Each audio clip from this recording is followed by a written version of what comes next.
All right, all right. So what I'm looking at is 2026 is around the corner. Where's Bitcoin going? Is it going to be a bullish year? Is it going to be a bearish year? Well, let's look at the charts and see what it says.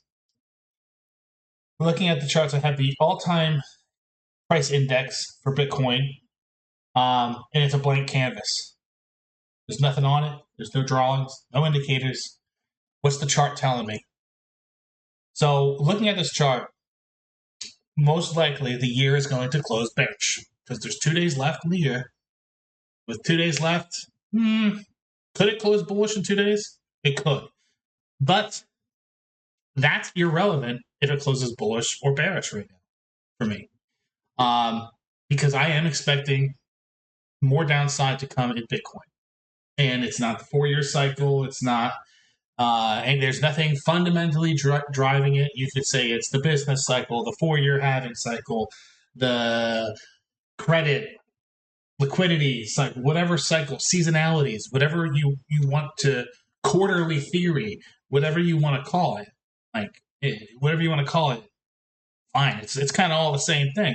There is an interesting thing that happens every 4 years in the markets, though. It has to do with shifts in policies due to administrations and stuff like that. But that's neither here nor there. So I'm looking at a blank chart, and I'm going to use the fib tool for all of this, and I'm going to get into what Bitcoin is doing right now, and do that little bit of analysis at the end. So first, the forecast. This is the first bull run, then the sell-off, second bull run, then the sell-off, third bull run, and here comes the sell-off. Is it going to stop right here? I mean, it could.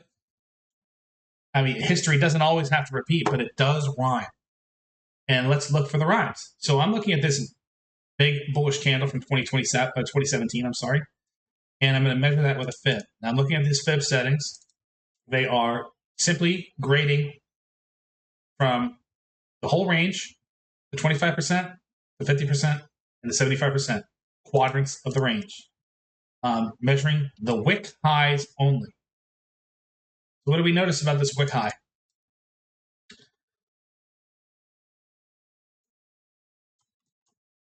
I had this nice bull run, New Year open, traded up to 50%, couldn't rally above it, sold off.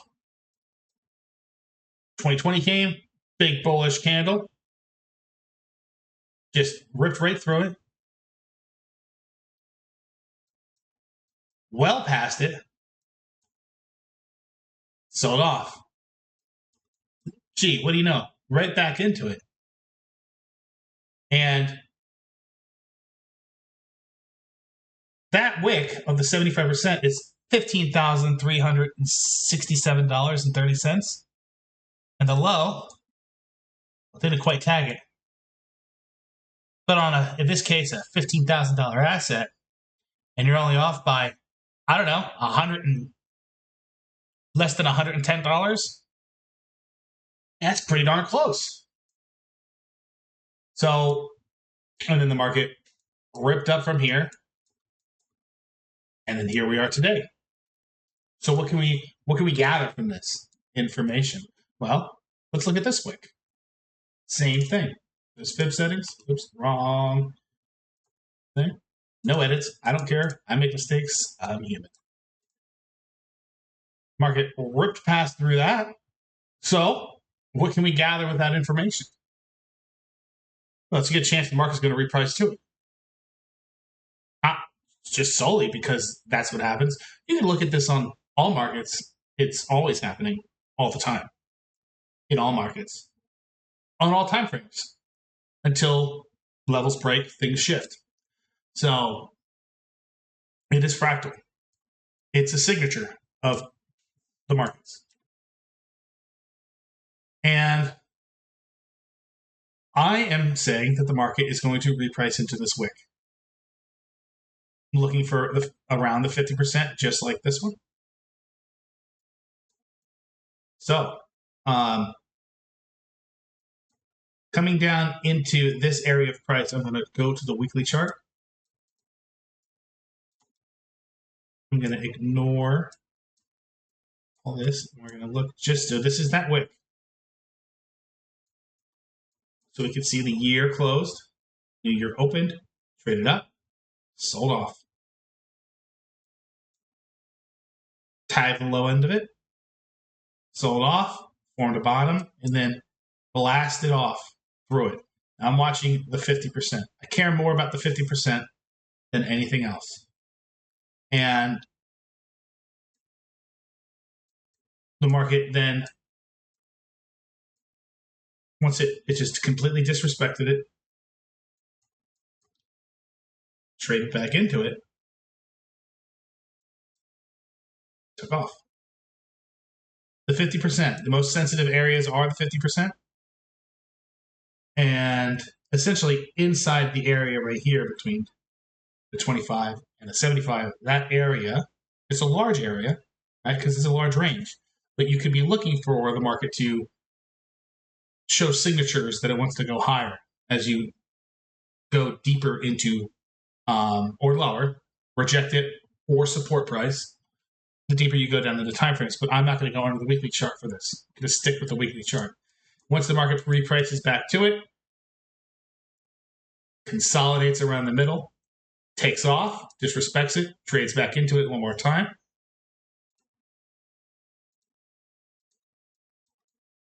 Rips. The wick right here. Market trades up to it, disrespects it, rips right through it, forms an imbalance, a buy side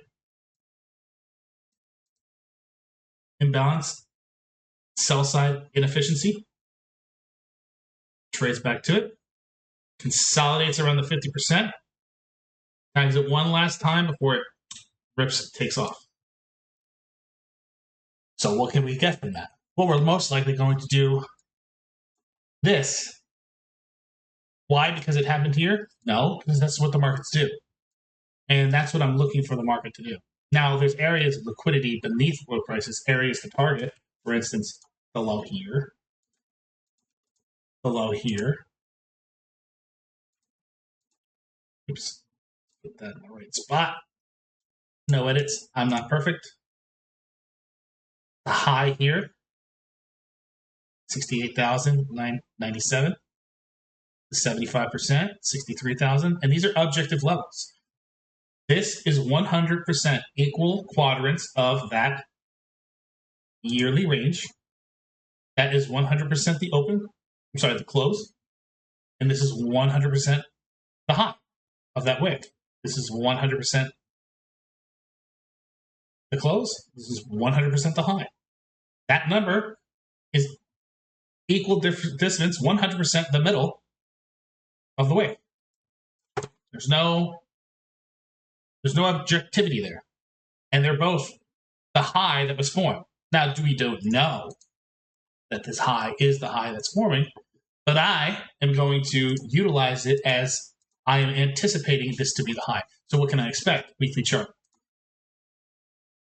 I can expect the market to trade into the range once the new year opens. Ideally, stay in the lower half and sell off. But what if it doesn't go back into it? It doesn't need to. This is a guideline. This is a footprint. This is footholds. Okay? We're going into uncharted territories. We're trying to paint the right side of the chart. There's nothing here. So, yes, I'm forecasting. Yes, I'm trying to predict what's going to happen. And I'm utilizing how I understand and how I view the markets to do that. So I would anticipate the market to early in 2026 open a new year, trade higher, stay in the lower half, ideally stay in the lower 75% in this quadrant right here.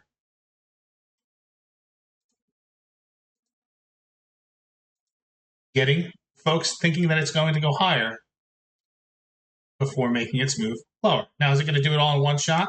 No, it could chop around for a while. It could do its thing. How it delivers, I don't know.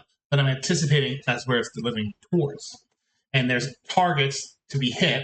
The swing low right here, swing low right here, swing low right here. Like I said, there's targets that I would be looking for it to hit before it even got there. Because what happens if it doesn't go there? Well, if it doesn't go there, then it's wrong.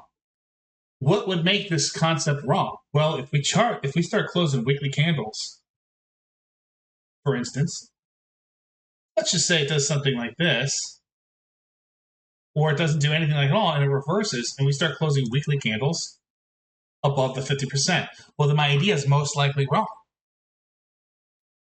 Well, then you missed out on the move. No, I didn't.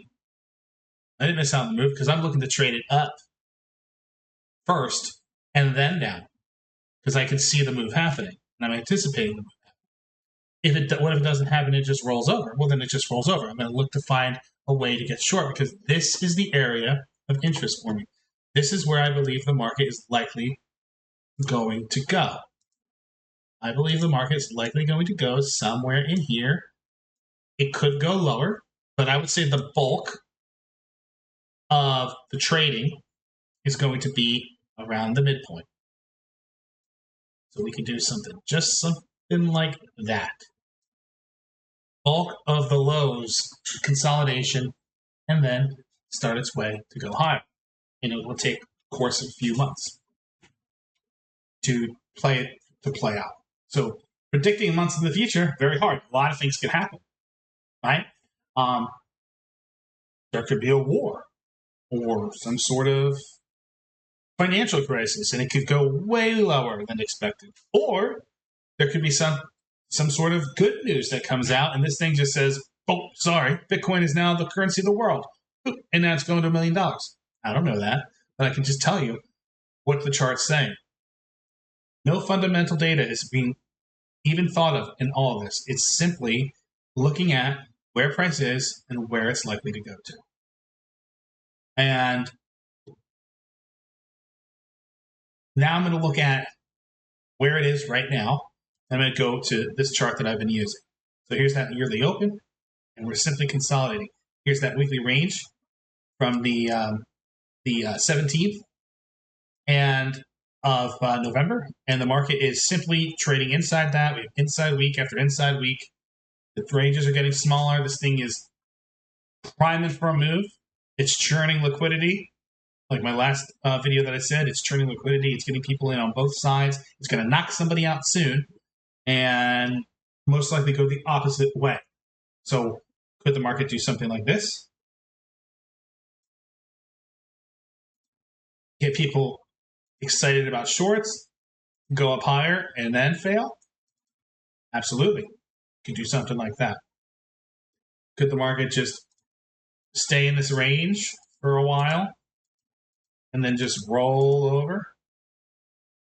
Absolutely. It could. I don't know how it's going to deliver, but I'm looking for the market to reprice higher up into here. That's what I'm looking for, and that's still going to be my base case. Essentially taking out December's high and then looking for a rejection. And where would that put us? Let's get back. I'll just use this chart. This is the Coinbase feed.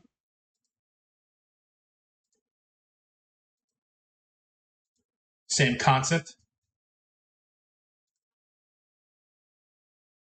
That would put the market in the lower quadrant, 75% of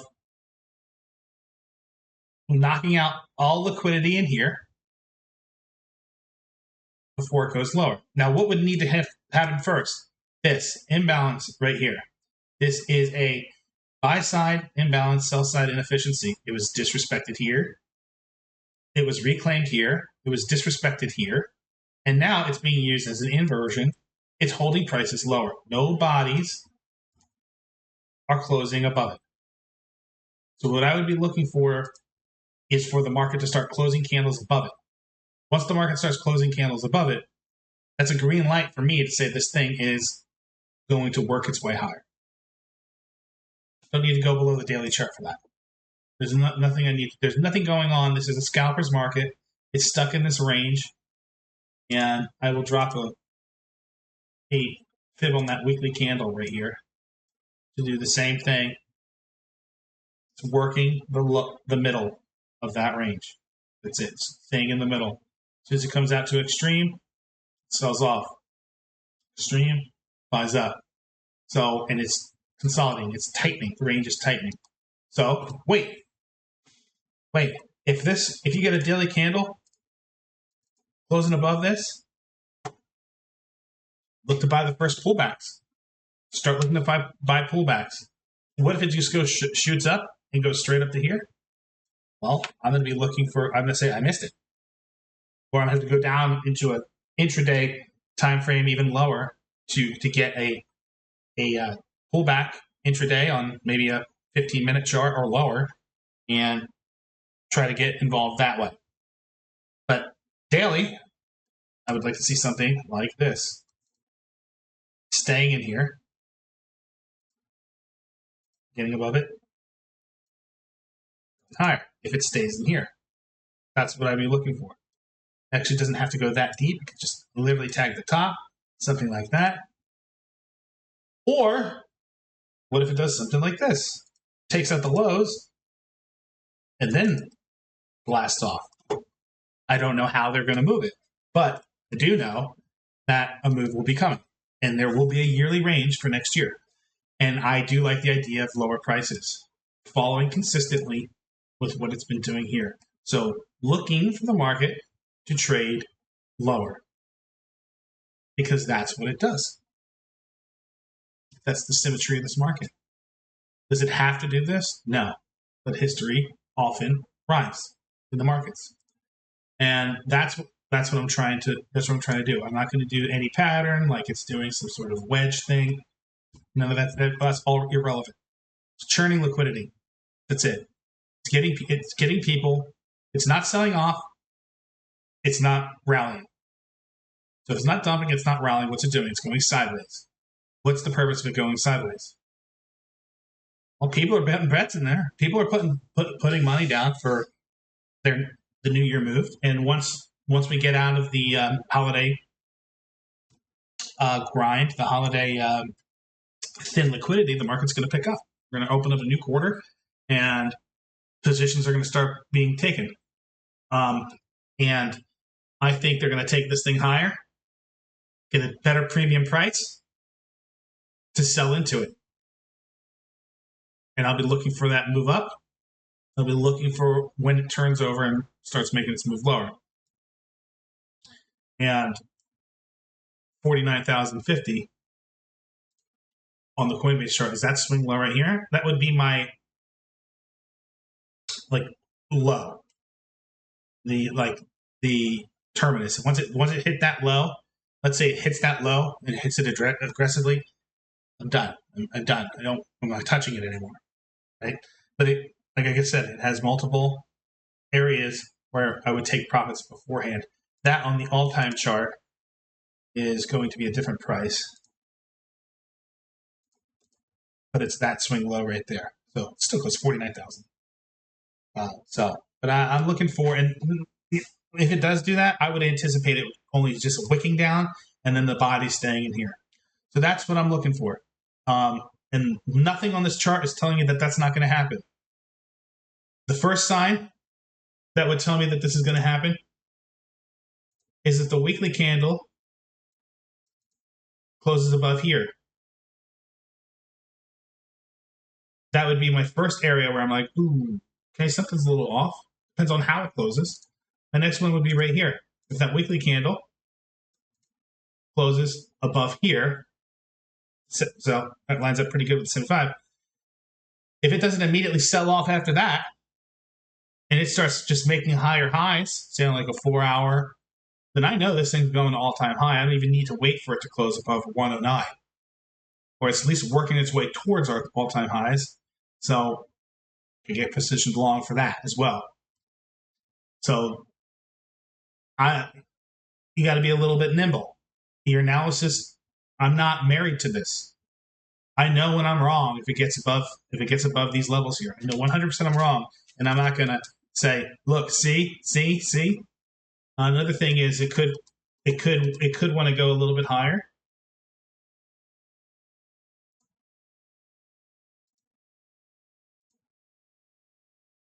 Into the range right here, but I don't want to see that. I want to see it do more what it did here, be heavy, and what it did here, be heavy. That's what I want to see. Because all in all, this is a bullish asset, right? I mean, it's trending up higher, it has these deep retracements, but all in all, it's a bullish asset. So you have to do the parent time frame, the higher time frame. If this thing's working this high into the wick, you got to be thinking, well, it's a bullish asset. It didn't take out this low, so we got a low, a high, a higher low. Well, I guess we can assume a higher high is going to come at that point. Looking at it from, let's just say, a monthly chart. Low, high. And here's one more thing. The market has given its low here, one drive, pull back, two drives, pull back, three drives, pull back, done. That's generally what happens. You generally get a 3 drive on markets and then in the sell-off. That's a common signature that takes place. And will it happen again? I don't know, but that's what I'm anticipating. So I'll be looking for the market to trade down into here. This is my yearly analysis for 2026. And we'll see if I'm right in a couple months. Later.